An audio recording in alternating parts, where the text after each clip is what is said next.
Work as a patent attorney के तौर पर आप कैसे काम कर सकते हो, आप किस तरह वर्क कर सकते हो। एज यू नो, आजकल काफ़ी ज़्यादा चीज़ें हैं, बुक्स के नेम, टाइटल्स और चैनल्स नेम और इस किस्म की बहुत सारी चीज़ें, फिल्मों के नाम इवन, ड्रामाज के नाम इवन, काफ़ी ज़्यादा चीज़ें पेटेंट हो रही हैं। तो वो कौन कर रहे हैं? पेटेंट अटॉर्नी उनके लिए होते हैं।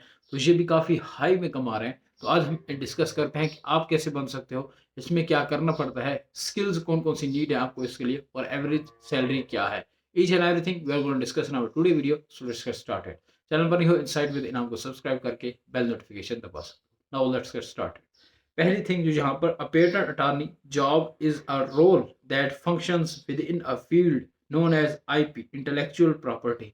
इंटेलेक्चुअल प्रॉपर्टी के तौर पर काम करता है कि एक पर्सन की प्रॉपर्टी एक्चुअल में है क्या।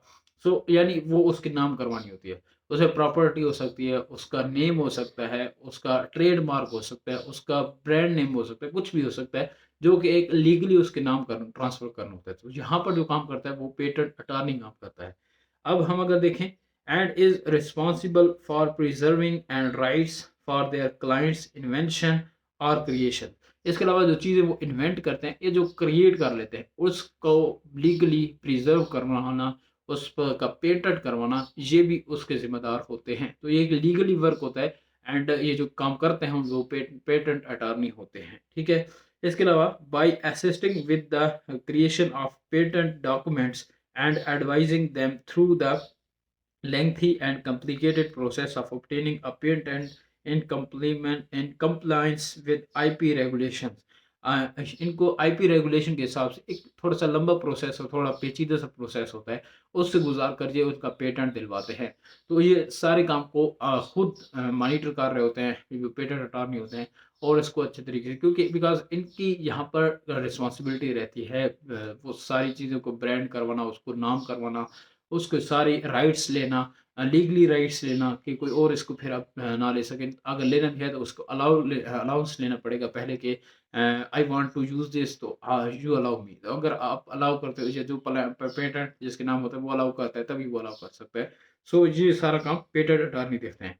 अब स्किल्स नीडेड, मतलब इसको सीखने के लिए आपके पास कौन कौन सी स्किल्स होनी चाहिए। एक तो आपके पास जाहिर सी बात है डिग्री होनी चाहिए, एलएलबी, बीएलएलबी, एमएलएलबी, वो आपके पास होनी चाहिए। इसके बाद कुछ और चीज़ें भी चाहिए होती हैं, वो है strong written and oral communication. Written and oral communication, written यहाँ पर क्यों मैंने कहा, बिकॉज आजकल व्हाट्सएप का दौर है, आजकल लिंक्डइन का दौर है, आजकल सोशल मीडिया का दौर है। सोशल मीडिया थ्रू हम कनेक्ट होते हैं, मैसेंजर, टेलीग्राम एटसेट्रा। वहाँ पर हमें रिटन कम्युनिकेशन करनी पड़ती है।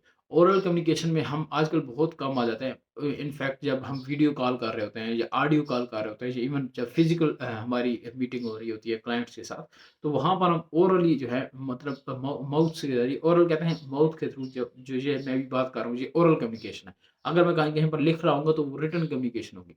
जो पेटेंट अटॉर्नी बनने जा रहा है उसको दोनों चीज़ों में बेस्ट होना चाहिए। एक रिटन कम्युनिकेशन में उसको कैसे बात करनी है, उसको क्लाइंट को कैसे सेटिस्फाई करना है, उसको क्लाइंट को कैसे अच्छे तरीके से वो सारा प्रोसेस समझाना है, क्योंकि थोड़ा सा पेचीदा प्रोसेस होता है। प्रोसेस ना भी समझाए तो उसको रिस्पॉन्सिबिलिटी लेनी होगी कि don't worry, I will take it, okay. ये जो चीज़ होती है ये आपको क्लाइंट को काफ़ी ज़्यादा सेटिस्फाई करती हैं। इसके बाद दूसरी थिंग यहाँ पर क्या रहेगी कि आपकी ओरल कम्युनिकेशन भी बेस्ट होनी चाहिए। आप किस तरह बात कर रहे हो, आप उनसे किस तरह डील कर रहे हो, वो सारी चीज़ें यहाँ पर अच्छे से होनी चाहिए। नेक्स्ट है self motivation to work alone for long period. आपके पास एक सेल्फ मोटिवेशन हो चाहिए कि लंबे अरसे तक मैंने अकेला काम करना, बिकॉज व्हेन यू स्टार्ट, जब आप स्टार्ट करते हो तो उस वक्त आपके पास एक टीम नहीं होती, आप एक अकेले, तो जाहिर सी बात है उस वक्त दुनिया आपको नहीं जानती होती एंड लोग आपको नहीं जानते इतने ज़्यादा। वहाँ पर आपने अलहदा स्टार्ट करोगे, अगर वहाँ से भी आप टीम के तौर पर स्टार्ट करोगे तो आपका बजट काफ़ी ज़्यादा डिस्टर्ब हो सकता है। इन केस आपने क्या करना होगा, आप वहाँ पर थोड़े से अपने अलोन सोलो फ्लाइट के तौर पर स्टार्ट कर सकते हो, फिर आहिस्ता आहिस्ता टीम बिल्डिंग कर सकते हो, बट स्टार्ट आपको स्लो ही करना पड़ेगा। इसके लिए आपके पास होनी चाहिए मोटिवेशन, बिकॉज जब आप अलहदा काम करोगे, बिल्कुल अकेले काम कर रहे हो, तो वहाँ पर बहुत सारे काम है, छोटे से छोटे और बड़े से बड़े, जो आपको खुद करने होंगे। इन दैट केस आपके अंदर इनर मोटिवेशन होनी चाहिए, आपका गोल सेट होना चाहिए कि ये मेरा गोल है, मैंने इसको अचीव करना है। तो आप उस हिसाब से इसको सेट कर सकते हो। तीसरा है एनालिटिकल स्किल्स। एनालिटिकल स्किल्स यानी आपको डाटा से रिलेटेड मालूमात होनी चाहिए, डाटा किस हिसाब से चल रहा है, डाटा को कौन से हिसाब से सेट करना है। एनालिटिक्स से रिलेटेड, आपकी स्टैट्स से रिलेटेड चीज़ें आपकी सारी सेट होनी चाहिए, आपको डाटा की थोड़ी बहुत नॉलेज होनी चाहिए।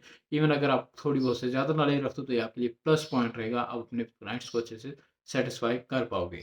इसके बाद फोर्थ नंबर पर हमारे पास आ जाता है साइंटिफिक इंजीनियरिंग बैकग्राउंड आइडियल।